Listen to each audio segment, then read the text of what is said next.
Hey everybody, welcome back. In this video I will be revisiting the door latches. Early on I removed both of the outer door handles and lubed everything up and cleaned everything to the best of my ability, put it back together, and I did make some improvement there. The driver's side door is actually pretty good. Let me show you. So this right here is the little thing that latches onto the striker plate on the inside right there. So when you shut the door, this thing hits that post and goes down and locks into position like that. So then to open the door, you pull the trigger and then it kicks this thing back into this position. It pops the door open, you're allowed to push it off the post. But the passenger side over here, I opened the door just a minute ago and I physically pulled this down with my hand and I pull the trigger and nothing happens. Let's see if it works from the inside. The inside works a little bit better, but nothing happens when I pull the trigger on the outside.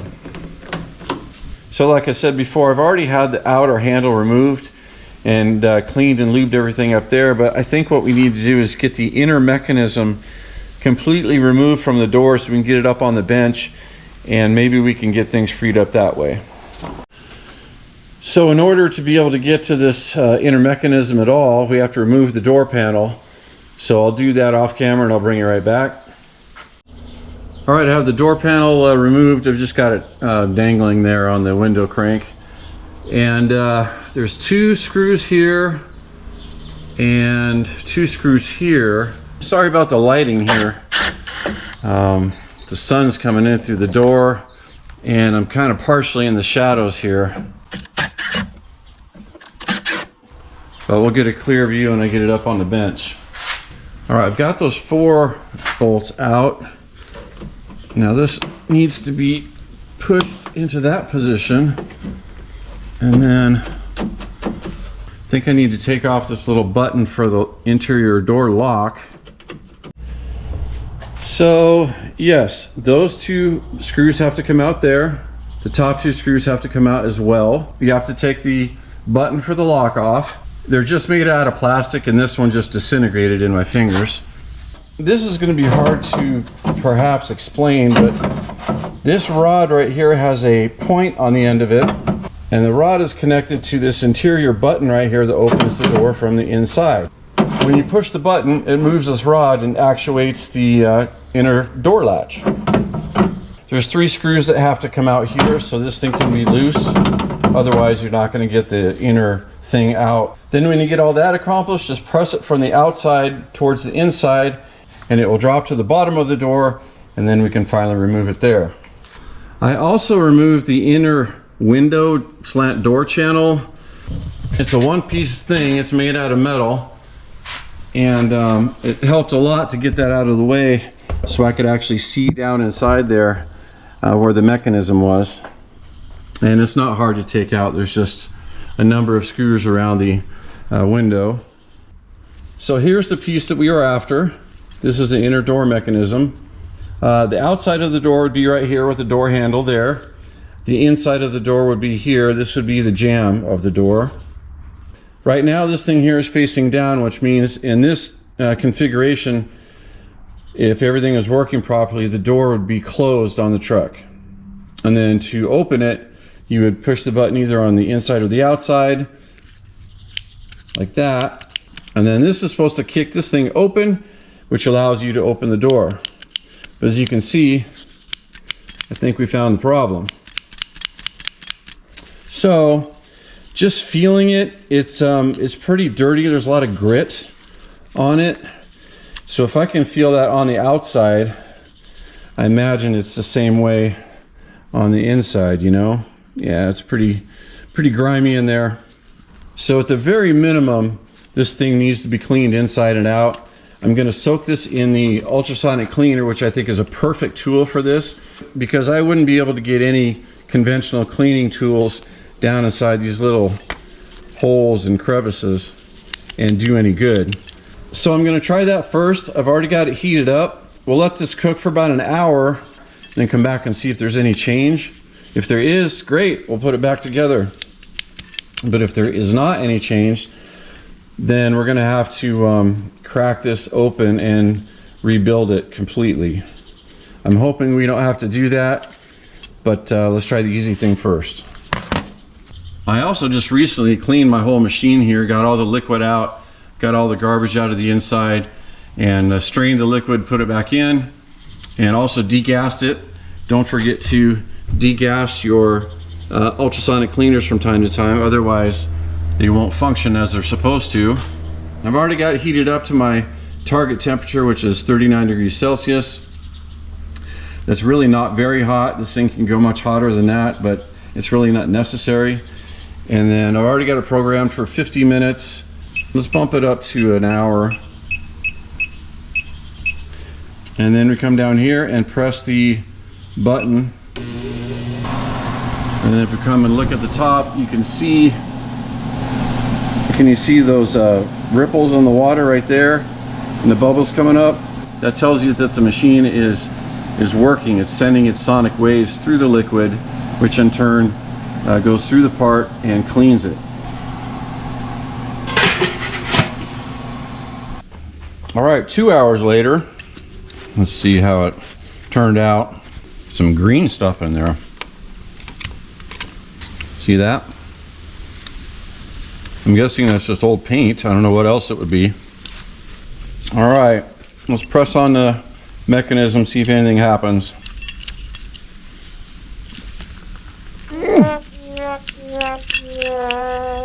Nothing. I was hoping we were going to get lucky with this.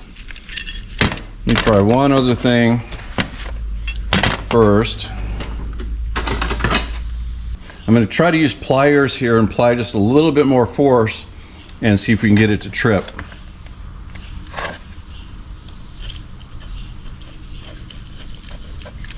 Nothing. Unfortunately, I'm going to have to crack this case apart. This rivet here is the main guy that kind of holds everything together. So we're going to have to drill this out first and go from there.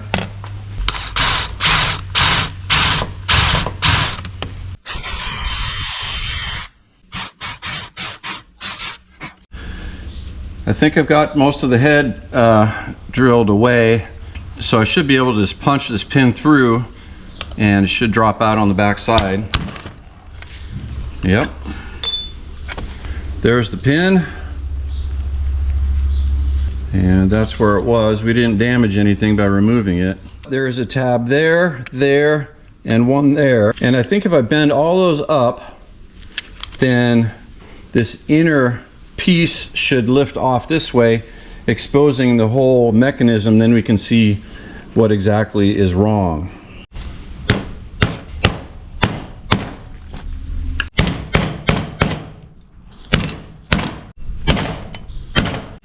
Well, I think I've got them pried up. That wasn't exactly easy. Looks like I have to drill this rivet out also.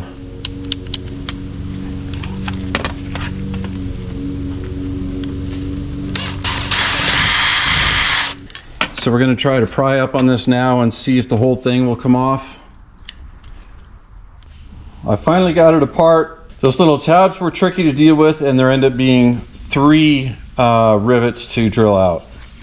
So I have to do some research on this, but at first glance nothing seems to be broken, so I'm not sure yet what was the problem. So besides me doing some research and figuring out how everything is supposed to work, I'm gonna have to come up with something to replace these rivets that got drilled out. Actually, there were 4 of them. The one big one in the middle, and then 3 little ones. That is a secondary at this point. The first problem is figuring out how everything goes back together correctly. And then we'll reassemble it and then see if everything works. So it's the next day now, and I'm trying to pick up where I left off yesterday. I don't think this has ever been apart before because I was able to bend these tabs up without them snapping off. So I don't think they've ever been bent up before. To my untrained eye, Everything in here seems to be okay. Yeah, there's a little bit of wear on this cog piece and a little bit of wear on this, but nothing really significant. The only thing I can try to do at this point is put it back together and see if it works.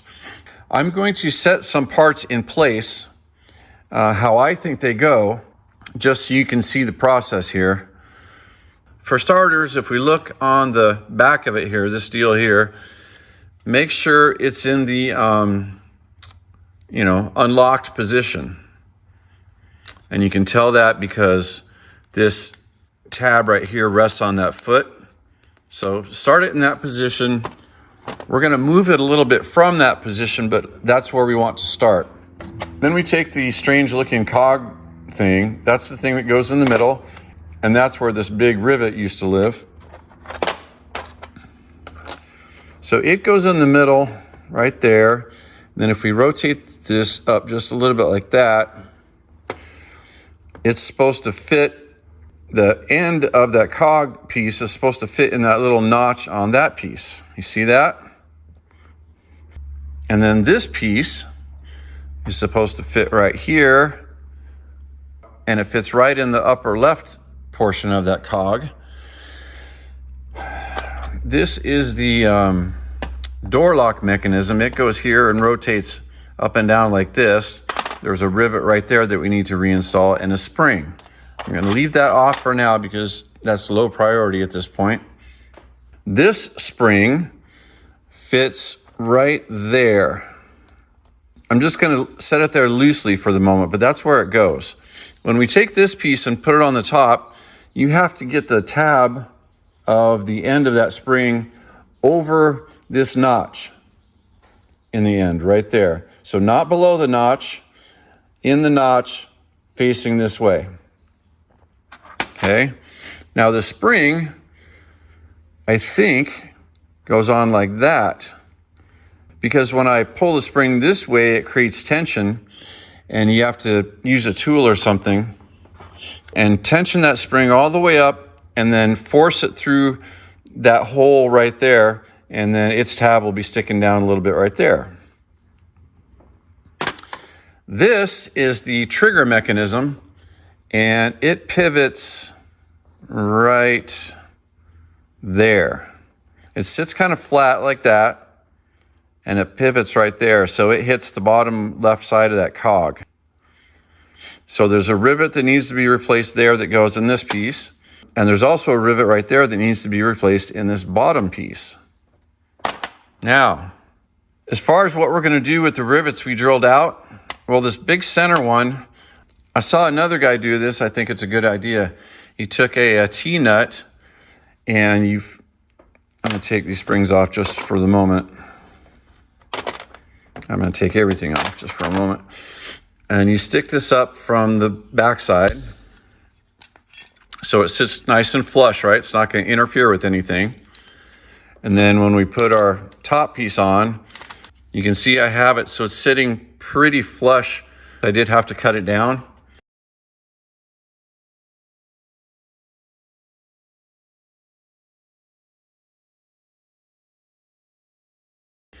And then we're going to take this fancy round head hex bolt, and so let's take this back out for the moment. I'll show you the other rivets.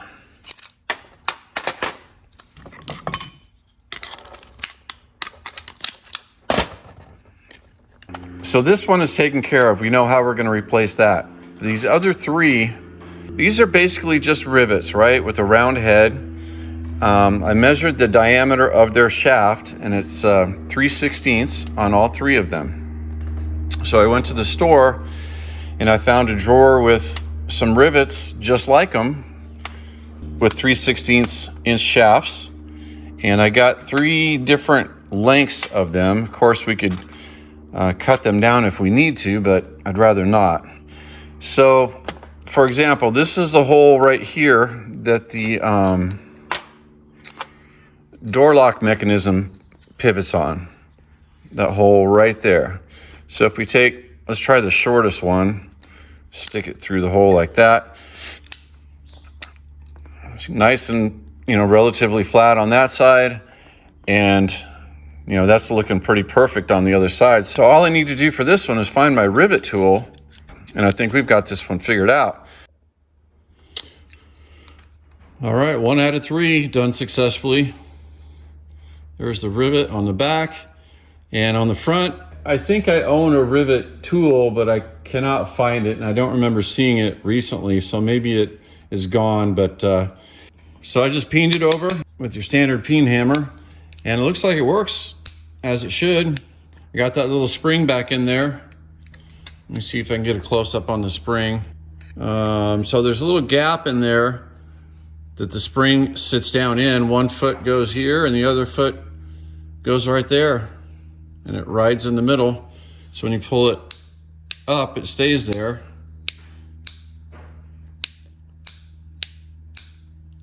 So what's next?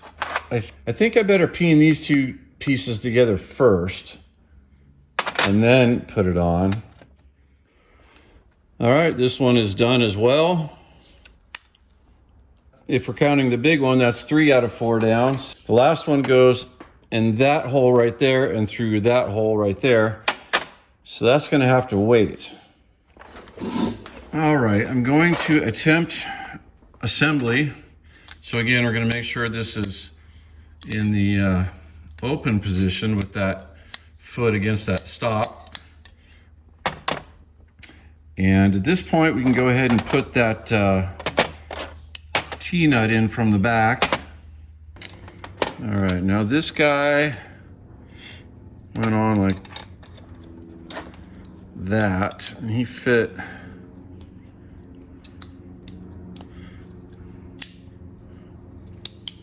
like that, right? Yep. Okay, this is starting to make a little bit of sense now. So this is the door lock here, right? When it's down in the locked position, it prevents this cog from moving. And when it's up, this cog can move. So, pretty cool. That little foot right there goes against that little notch in that plate.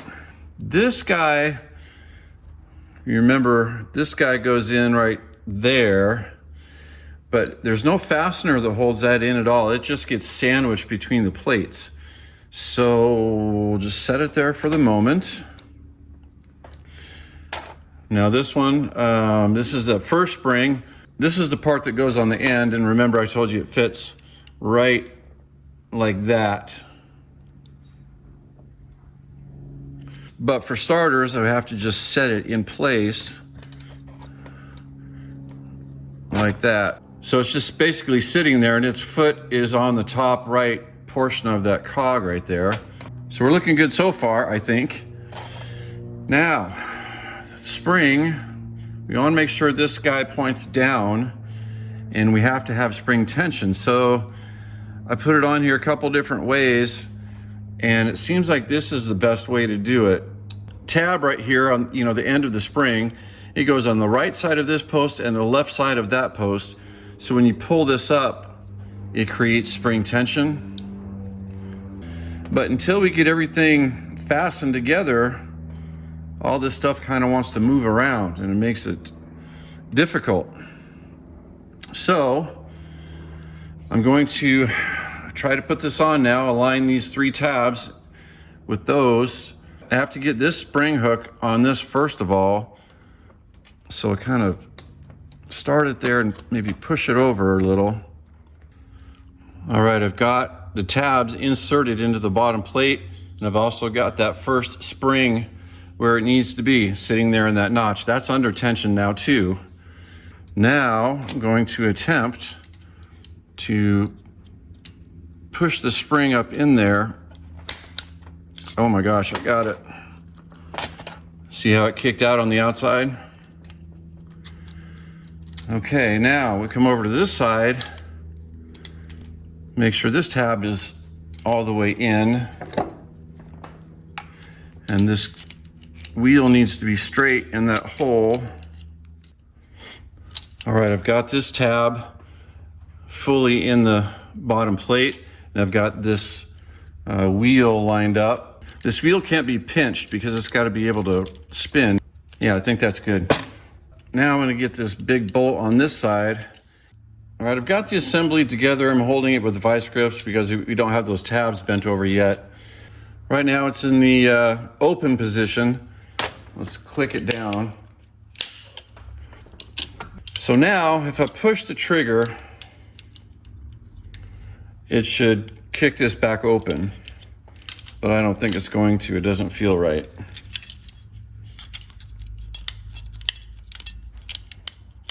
Yeah, something's still wrong. Well, it pains me to do this, but I've got to pop it open again and see what is wrong.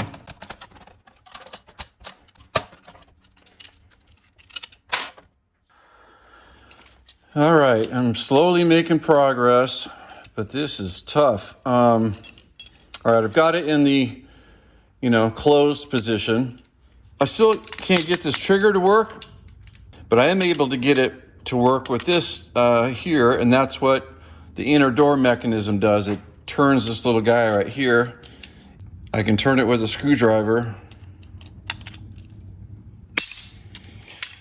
and make it work correctly. So I've got the assembly installed correctly, but for whatever reason, this trigger is not pushing down far enough on that little cog thing in the middle.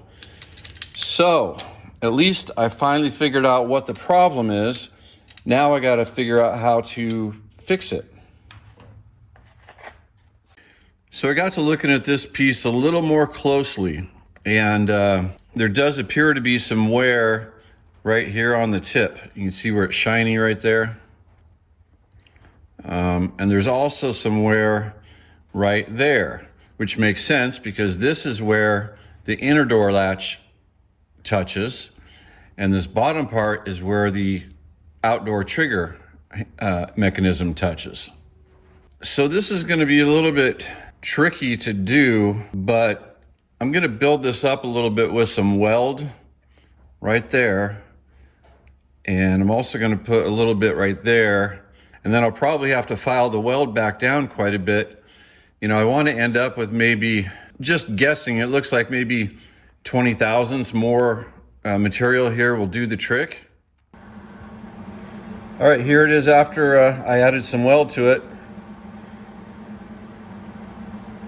Now I'm going to grind them down a little bit and we'll go from there. All right, I got the welds ground down. And you can clearly see where I added right there and right there. So I will get this all assembled and I'll bring you right back. All right, I've got it reassembled, and that is really tricky. You got to just be patient with it and don't be afraid to crack it back open and start all over again. I probably had to do that 4 times this time. All right, so we've got the latch engaged, and let's push the trigger. Don't be alarmed by that rivet. It was just sitting in there. I was trying to hold it on the back. That's the last one that we have to fix. But let's engage the latch again and pull the trigger. Oh yeah, that was it. Just worn out ends on that cog gear, or whatever you want to call it. Let me move the vice grips and just make sure the inner one still works. Oh yeah. Oh my goodness.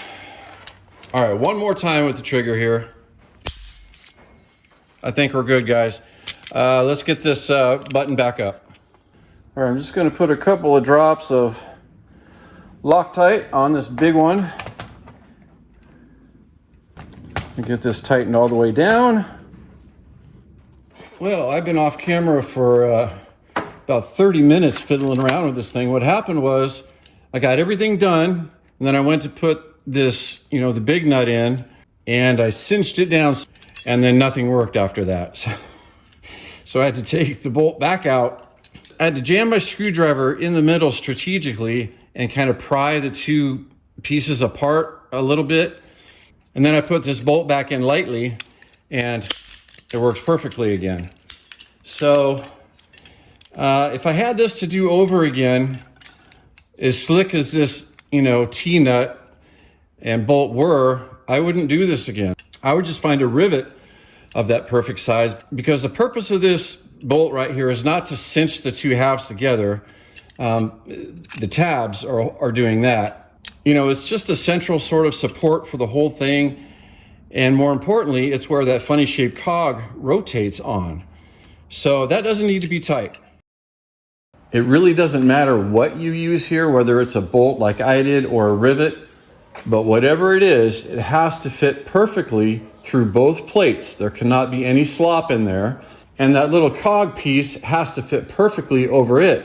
You don't want it tight because it has to be free to rotate, but it can't have any slop at all because then your mechanism just isn't going to work right. So whatever you decide to use here, make sure that everything fits perfectly.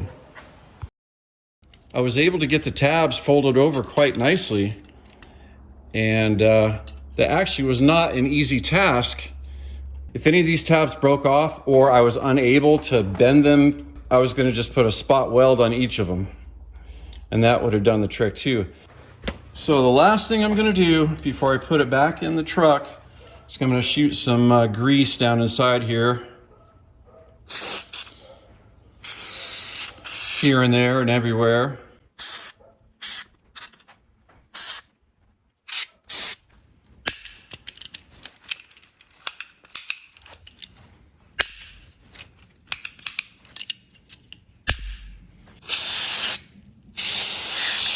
All right, it's done. So I'm going to try to stick it inside the door.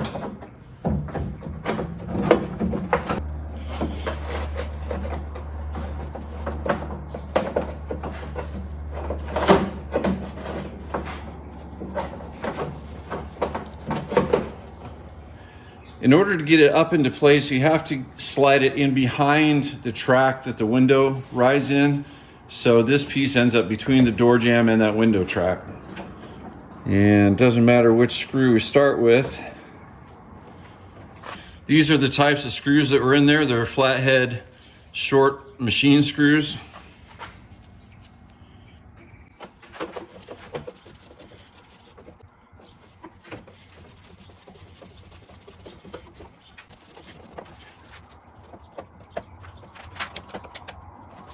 So I've got this snug, it's not cinched down all the way, but now we have to get this inner door mechanism installed first.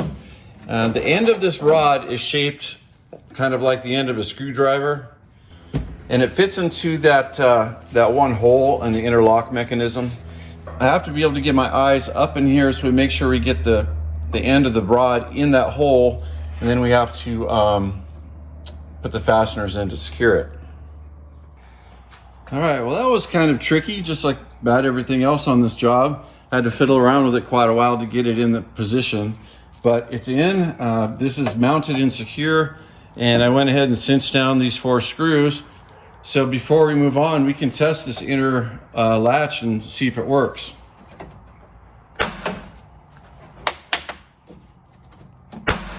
Works great. I guess I'll put the outer door handle back on next, and then I'll do the door panel. Now this outer handle only has one fastener, which ends up being inside the door. So we just stick it in like that, put that stud through the door, and then come around to the inside. This one's kind of hard to reach because it's up behind here. I'm gonna put a new lock washer on this. I believe it originally came with a star washer, but I don't have one of those handy. Okay, outer handle is secure. This is for all the marbles now. This is why we did all that work. First test. Oh, yes.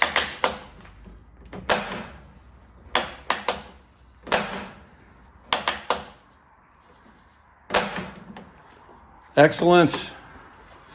There's nothing worse than putting something back together that you think is going to work and then doesn't. So it's always nice when it works as you expect it to. So now we just have the trim ring around the window and the door panel, and I'll get those buttoned up and I'll bring you right back. All right, door panel, door handle, and the window frame are all reinstalled. Now I want to install this. I just wanted to show you how this works.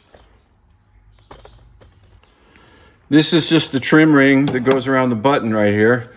And it's just got some feet on the bottom. There's no threads or anything like that, but you just have to push it in and then twist it. So I'm going to push it on and twist it to the right. Just give it a little bump with the screwdriver.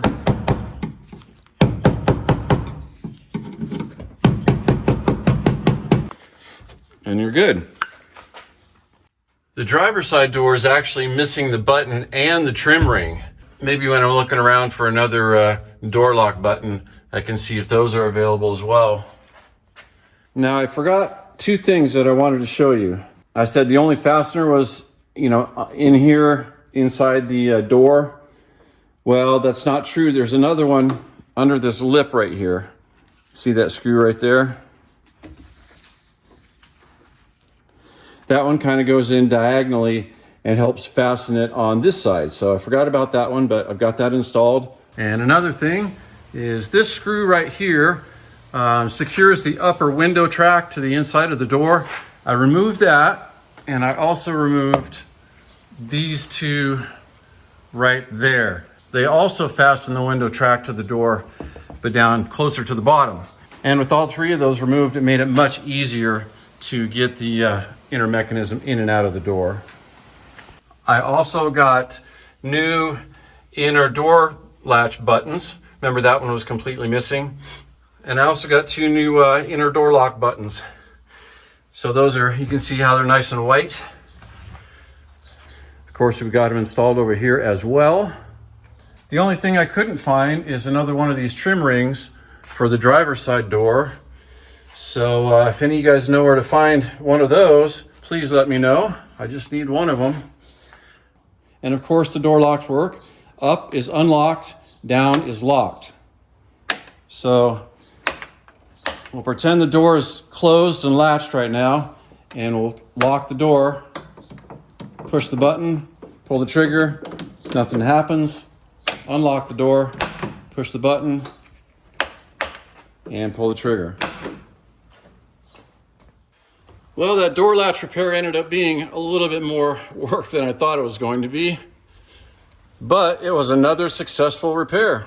Thanks everybody for watching. As always, I know the inner door lock mechanism is not exactly the most exciting thing to do, but it had to be done and ended up kind of being a big job. So I'm happy that we got that done. Everything works, and we'll see you all next time.